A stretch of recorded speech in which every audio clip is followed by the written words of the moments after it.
Assalamualaikum warahmatullahi wabarakatuh.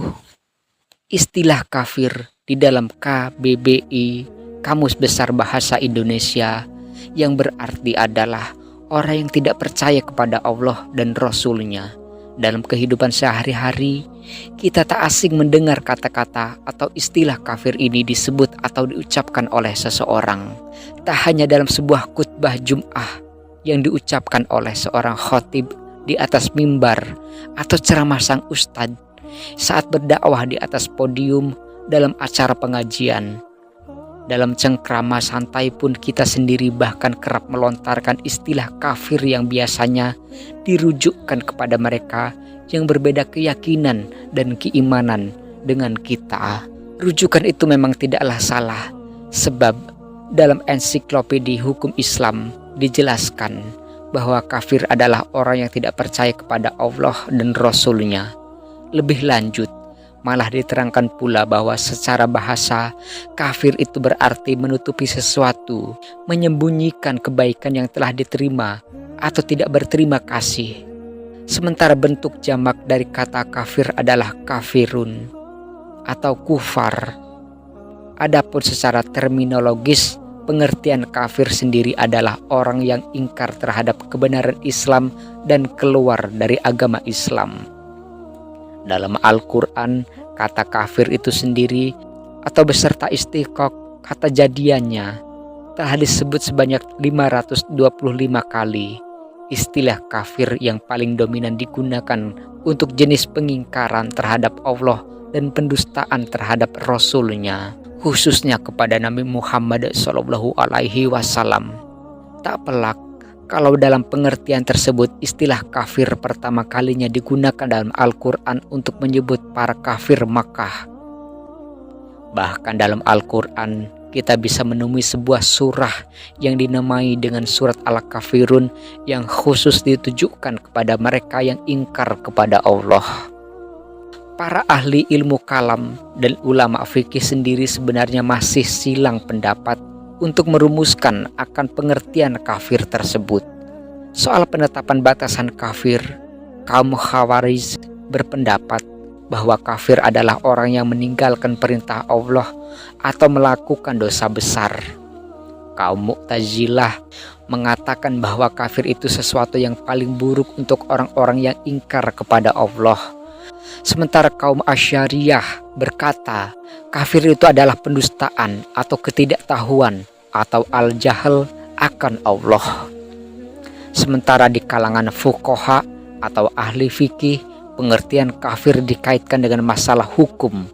Tak salah jika para fuqaha membuat klasifikasi mengenai orang yang termasuk kafir berdasarkan hukum Islam dan status mereka bila berada di bawah pemerintahan Islam.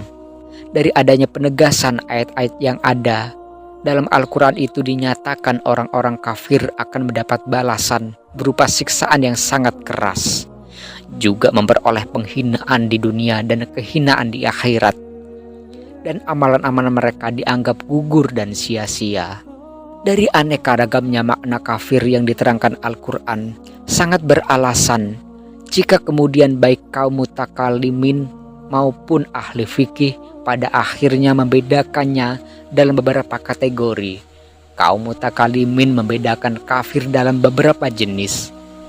Pertama, kafir inad atau kafir al-mu'anadah, yakni golongan kafir yang mengenai Allah dengan hati dan mengakuinya dengan lidah, tetapi tidak mau menjadikannya sebagai suatu keyakinan karena adanya rasa permusuhan, dengki, dan sebagainya.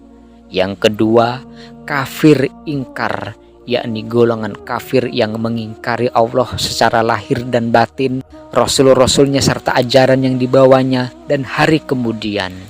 Yang ketiga, kafir juhud, yakni kafir yang membenarkan dengan hati adanya Allah dan Rasul-Nya serta ajarannya, tapi tak mau mengikrarkan kebenaran yang diakuinya itu dengan lidah.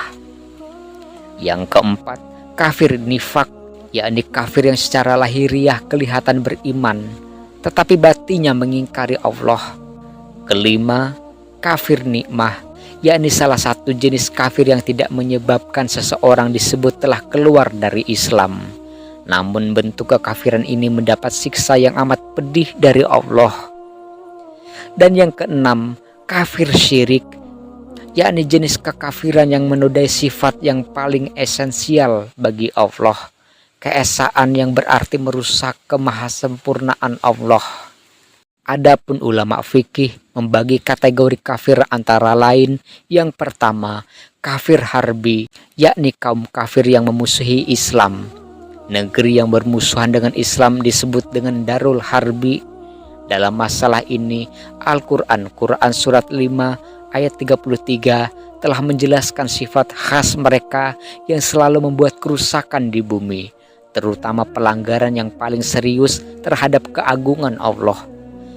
Yang kedua, kafir kitabi, orang kafir yang memiliki kitab samawi, yakni kitab suci yang diturunkan oleh Allah. Dalam Al-Quran mereka disebut sebagai ahlul kitab.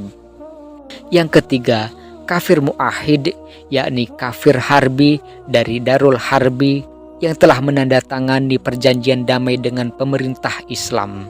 Hak dan kewajiban mereka telah ditentukan menurut Al-Quran, sunnah, dan perjanjian yang disepakati. Karenanya, mereka mendapatkan perlindungan. Yang keempat, kafir mustakmin, yakni kafir yang bermukim sementara atau bertamu di wilayah kekuasaan pemerintahan Islam dan keamanan mereka selama di Darul Islam dijamin. Yang kelima, kafir zimmi adalah mereka yang telah berdamai dengan orang Islam dan tinggal di Darul Islam dan mematuhi seluruh hukum dan perundangan yang berlaku di Darul Islam. Yang keenam, kafir ridhoh atau kemurtadan adalah orang Islam yang menyatakan dirinya telah murtad baik ketika hal itu dinyatakan di Darul Islam atau di Darul Harbi. Dari pengertian dan penjelasan akan jenis-jenis kafir dari kaum mutakalimin dan ahli fikih, sekiranya dapat disimpulkan bahwa pengertian kafir itu mengacu pada perbuatan yang ada hubungannya dengan Allah, seperti mengingkari nikmat-nikmat Allah dan tidak berterima kasih kepadanya. Karena itulah, orang kafir dapat diidentifikasi sebagai orang yang menutupi atau menyembunyikan kebenaran Allah. Orang kafir adalah orang yang mendustakan, menolak, menentang, mengingkari, dan anti terhadap kebenaran Allah Subhanahu wa Ta'ala. Semoga kita bisa mengambil pelajaran dari kisah ini. Insya Allah. Wassalamualaikum warahmatullahi wabarakatuh.